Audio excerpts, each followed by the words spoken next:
Amreli બગસરામાં medical association દ્વારા મામલતદારને આવેદનપત્ર આપ્યું। કલકત્તામાં બનેલ દુષ્કર્મ અને હત્યાના ગુનેગારોને કડક સજા કરવામાં આવે તેવી માગણી। બગસરાના તમામ ડોક્ટરો રહ્યા હાજર અને આપ્યું આવેદનપત્ર।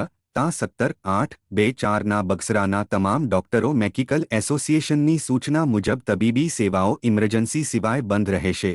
આ ઘટનાને સખત શબ્દોમાં વખોડવામાં આવી। બાઇટ ડો આનંદભાઈ કામળિયા। મેડિકલ એસોસિએશનના તમામ મિત્રો, કલકત્તામાં જે કાંઈ ડૉક્ટર સાથે દુર્ઘટના બની છે એ ખૂબ જ નિંદનીય છે। એને અમે બધા કડક શબ્દોમાં વિખોડીએ છીએ અને તમામ ડૉક્ટર મિત્રોમાં ખૂબ જ ગુસ્સો પણ છે, આવેશ પણ છે। એ સાથે સાથે ગઈકાલે જૂનાગઢમાં પણ એક ઘટના બની છે સિવિલ હોસ્પિટલમાં।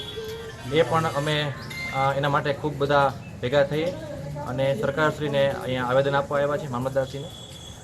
આવી ઘટના ફરી ભવિષ્યમાં ના થાય અને આ જે કાંઈ ગુનેગારો છે એની સામે ખૂબ જ સખત કાર્યવાહી થાય એની વિનંતી કરવા આવ્યા છીએ।